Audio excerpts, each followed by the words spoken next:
கூட்டுத்தாபனத்தினால் கலாநிதி Victor ரத்நாயக்கவை கௌரவிக்கும் முகமாக ஏற்பாடு செய்யப்பட்ட சுபாவித கீதையே சிட்டுவரையானோ கலாநிதி விக்டர் ரத்நாயக்க அபிநந்தனாபிஷேக எனும் விசேட பாராட்டு விழா பிரதமர் கலாநிதி ஹரிணி அமரசூரியவின் தலைமையில் பிப்ரவரி 24ஆம் தேதி இலங்கை வானொலியின் குமாரதுங்க முனிதாச கலையகத்தில் நடைபெற்றது. 6 தசாப்தங்களுக்கும் மேலாக இந்நாட்டு இசைத்துறைக்கும் வானொலி கூட்டுத்தாபனத்திற்கும் கலாநிதி விக்டர் ரத்நாயக்க ஆற்றிய அளப்பரிய சேவையை பாராட்டுவதே இவ்விழாவின் நோக்கமாகும். இதனோர் அங்கமாக வானொலி கூட்டுத்தாபன வளாகத்தில் அவரது திருவுருவப் படம் ஒன்றும் பிரதமரால் திரைநீக்கம் செய்து வைக்கப்பட்டது. நிகழ்வில் உரையாற்றிய பிரதமர், நானும் கலாநிதி விக்டர் ரத்நாயக்கவின் தீவிர ரசிகை என்பதால் இந்த தருணம் எனக்கு மிகவும் விசேடமானது. எனது வாழ்நாளில் உங்களை இவ்வளவு நெருக்கமாக நின்று கௌரவிக்கும் வாய்ப்பு கிடைக்கும் என்று நான் எதிர்பார்க்கவில்லை.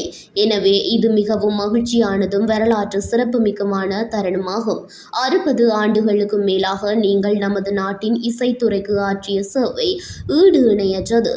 இலங்கையில் அதிக தடவைகள் மேடையேற்றப்பட்ட உங்களது தனிநபர் இசை நிகழ்ச்சியான பிரசங்கமே எனது சிறுவயதில் நான் பார்த்து ரசித்த முதலாவது இசை நிகழ்ச்சியாகும். சிங்கள மொழியின் மீது எனக்கு ஈர்ப்பை ஏற்படுத்தியது உங்களது பாடல்களே. உங்களது பாடல்கள் காதல் பற்றிய நுட்பமான அதேவேளை அற்புதமான படைப்புகளாக அமைந்திருந்தன. இசையும் மொழியும் இணைவதன் மூலம் எம்மை வேறொரு உலகிற்கு அழைத்துச் செல்ல முடியும் என்பதை உங்களது பாடல்கள் மூலமே நான் உணர்ந்தேன். அதேபோல் உங்களது பாடல்களில் பொதிந்துள்ள இன நல்லிணக்கம் மற்றும் சகவாழ்வு குறித்த கருத்துக்கள் நாம் வெகுவாக கவனத்தில் கொள்ள வேண்டியவையாகும். சருங்களே திரைப்படத்திற்காக உருவாக்கப்பட்ட ஒபயன கமனை போன்ற பாடல்களின் இசையமைப்பும் பாடிய விதமும் பல்லின கலாசாரங்களின் அழகியலை மிகவும் தத்ரூபமாக எமக்கு கற்றுத்தந்தன. உண்மையிலேயே உங்களை போன்றதொரு பெருமதிமிக்க பரிசு எமது நாட்டிற்கு கிடைத்தமைக்காக நாம் பெருமை அடைகின்றோம். வாழ்க்கையின் எல்லாவிதமான முக்கிய தருணங்களுக்கும் பொருத்தமான படைப்புகள் விக்டர் ரத்நாயக்க அவர்களின் ஆக்கங்களுக்கு மத்தியில் காணப்படுவதாகவும் பிரதமர் மேலும் தெரிவித்தார்.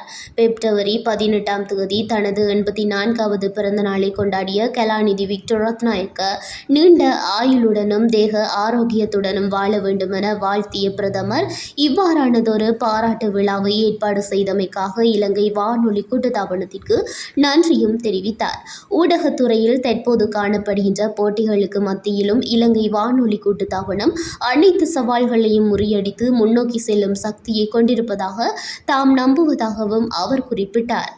இலங்கை கலைத்துறையைச் சார்ந்த தலைசிறந்த கலைஞர்களை பாராட்டும் வகையில் இலங்கை வானொலி கூட்டுத்தாபனம் முன்னெடுக்கும் இத்தகைய வேலை திட்டங்களை பிரதமர் வெகுவாக பாராட்டினார்.